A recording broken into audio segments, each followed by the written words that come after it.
All right. Hello, Idiots on Parade, the Too Ugly for TV podcast. We mock the news so you don't have to. Hello, Jake. How's it going? All is well here. That is Jake Vevra, stand-up comedian in New York City. I am Nathan Timmel, stand-up comedian in Iowa City. If you are listening on Chicago's Comedy Scene Radio Network, hello. Little bonus update for you. We're just going to talk about Brittney Griner right now. And that's they're going to do a short little quick one for Brittney. Jake, just jumping right in, of course, this had to become political with people on the right saying, how dare they not free that Marine? And people on the left saying, yay, they brought Brittney home. I can kind of see the surface level on, and I can't remember the Marine's name. I'm drawing a blank right now. But when you dig into it, like, he got captured in 2018. Trump sort of sat on him for several years. Right. And didn't do anything. Yeah.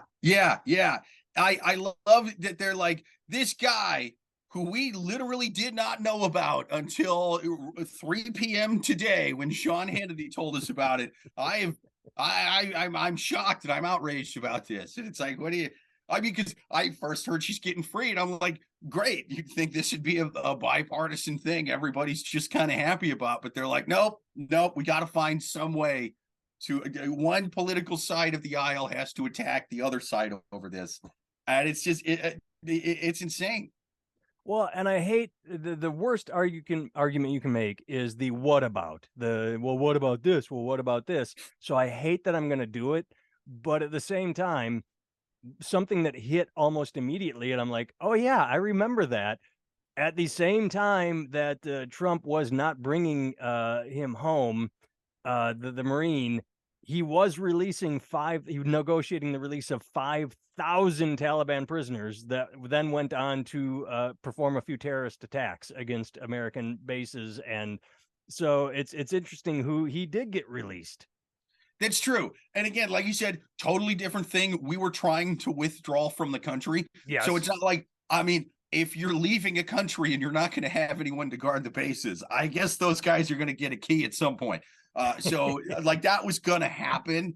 That said, I just think it's funny that half the country seemingly is just going, no, he should have left her in Russia. Now that she's free, drop her off in Afghanistan, give her to the Taliban. We don't want her back. And it's like, what are you talking about? Well, and I'm a pathetic person because I've already said I don't remember the Marine's name, but and that is the thing, is nobody really knew who he was until this trade happened, and suddenly it's the biggest passion cry. How dare they? And it's just being talked about, and we should have had it in front of us. But as far as the prisoners go, one of my favorite memories of visiting Iraq is we did God, where was it? There was a big prison camp, and we actually got to see and tour it, and we were pulling out of Iraq, or we were closing that base down, and the guards were telling me that they were asking their Iraqi counterparts, hey, what happens to the prisoners when we leave? And the Iraqis said, oh, we're just going to kill them. I mean, that was their solution. Instead of like, well, we're going to maintain this structure that costs money and guard it, they were just like, nah, once you guys go, we're just going to shoot all the prisoners. That's it. So releasing 5,000 Taliban, I'm pretty sure they would have taken care of them in a way that we may not approve of or think is the most humane, but it's not like they would have gotten the key or gotten out. I think they would have been eliminated. Right. Or like it would have varied wildly. See, a lot of like the Afghan army is kind of in cahoots with the Taliban. So in some places they would have killed them. In some places they would have been like, Frank, come on, let's go throw rocks at women for showing too much cheekbone. Like it would have been, that's just kind of how that would have gone. That said, it's pretty wild. It's a wild comparison between Brittney Griner and this guy, because you look him up and you read into it a bit. You're like, oh, they nabbed him for some kind of like spying or something. Espionage. And hey, not it saying could be a he trumped charge though, but didn't he have like 4 passports? And now this is all rumor because I've not looked into it. This is all coming from the Kremlin too, so this could all be bullshit. We don't know. But well, the part I saw, and I am not verifying this, I need to, maybe I should look right now, that he was dishonorably discharged is what I read. Okay, yes, that said, A, doesn't mean you should get captured in Russia. We No. should be trying to get him back. Yes. Absolutely. Yep. It sucks that we couldn't also get him back for a guy named the Death, who they made a Nicolas Cage movie about. Like, we should have been able to get a Right. spy, or at least a guy the Kremlin thinks is a spy, and a lady that had a vape pen. That said, maybe he wasn't actually spying. Maybe he was. Even if he was, I still want to get him back because I'm pro spying against Russia. Fuck those guys, you know? Yeah. When it comes to espionage against places like the Russian government, the Chinese government, the Saudi Arabian government, the Iranian government, like, yeah, get all the secrets you can. Fuck those guys. If you get caught, I hope nothing bad happens to you. That said, if they do catch you, or if they even catch you thinking you did that, it's going to be very different getting you back than a basketball player with a half full vape pen. They look at those two things very different. She was clearly a political prisoner. And when people say, well, you know, she did have a vape pen and you shouldn't be doing that, we Googled it on this podcast, and anything under roughly a quarter ounce there, it's like, you know, a fine and 15 days in jail. Like, it's Yeah. nothing fucking crazy. Unless you're an American basketball player. Unless you're an American basketball player, while there's a war between Russia and Ukraine, then it could be fucking anything.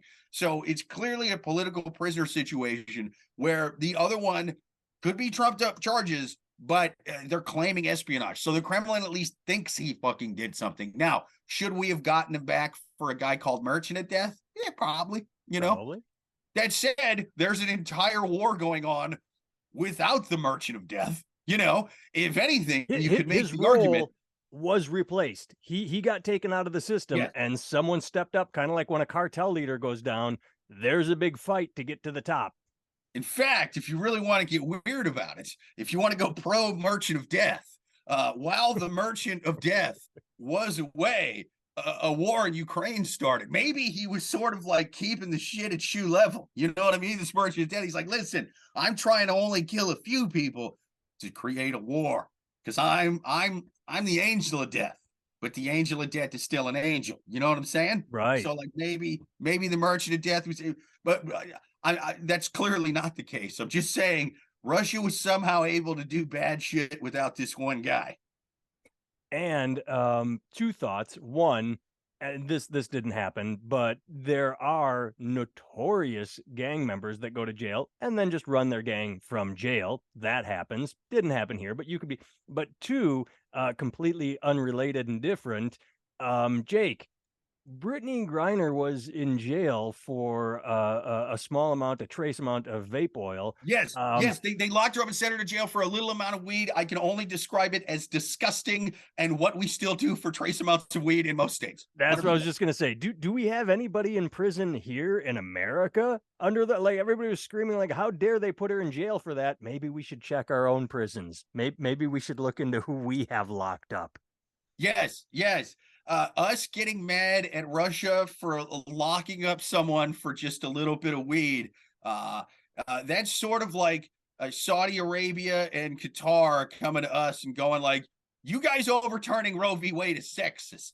We don't support it.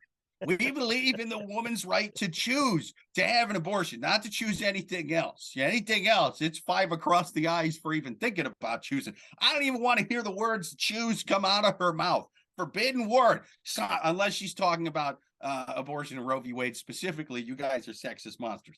Excuse me, I have to go stone a woman for her hair showing.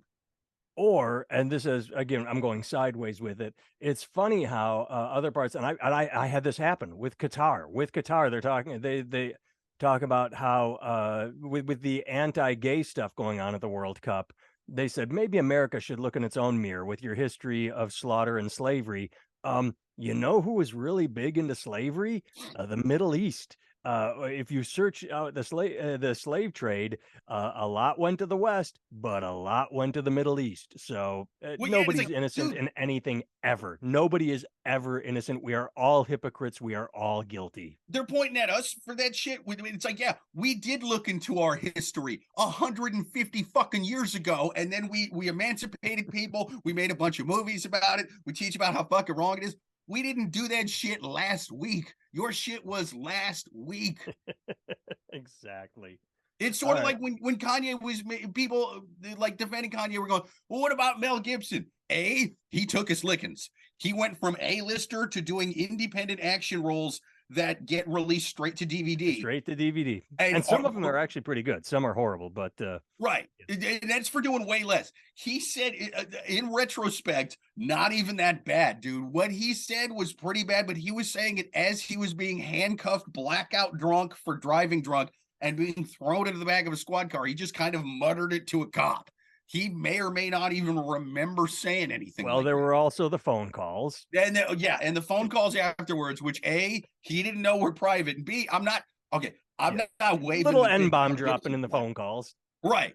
And you know, being recorded against his knowledge, B, not intended to be public or in any way, shape, or form. He didn't just go up to a podium and be like, excuse me, world, I have something to say about the people really running Hollywood and my wife, and who I hope she gets raped by a pack of, and then proceed to go on every single talk show that he could get his ass in a seat and double down. He did not do that, and his career fucking plummeted after that. So like that did happen, you know.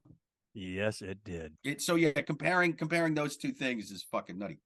It always is. All right. Thanks for watching. Thanks for listening. Quick bonus update on Brittney Griner. We're happy to have her home.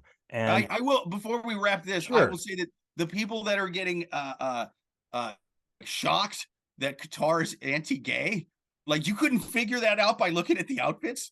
Like, what do you, like, dude, you thought they'd be pro-gay? Like, every woman is only showing her eyes. You were thinking there was going to be like good gay nightclubs there? Like, no. If you see one woman in a burqa, that doesn't mean anything. She's just super religious. If you see every woman in a burqa, they got rules. They got rules need following. You know that it comes with a long line of shit. There's not a guy going, every woman here has to wear a burqa. I'm going to go home and kiss my life partner, Steve. No, that's not happening. Every woman has a dress like that. You also know, very anti-gay. You know that the BLTs are going to suck because it's Turkey. The beer is going to be O'Doul's. You know that a long list of shit comes with it. And the being illegal to be gay is like their 17th most fucked up rule there. It's like Singapore on steroids, where if you put gum on the sidewalk, you're getting caned, but worse. Dude, the guys in Qatar watched The Handmaid's Tale, and they were like, I can't believe how fucking liberal these people are. These women are dressed like whores. Well, Paul Whelan is his name. You saw me looking down at my phone. We're glad Brittney's home. We hope Paul Whelan comes home. Yeah, we really do. We're not anti-Paul Whelan. We're not going to sit there when he gets released and go, well, the other side likes that guy, so fuck him. I heard he did David trans woman back in 2007. Yes. All right. Thanks for tuning in, everyone. Later.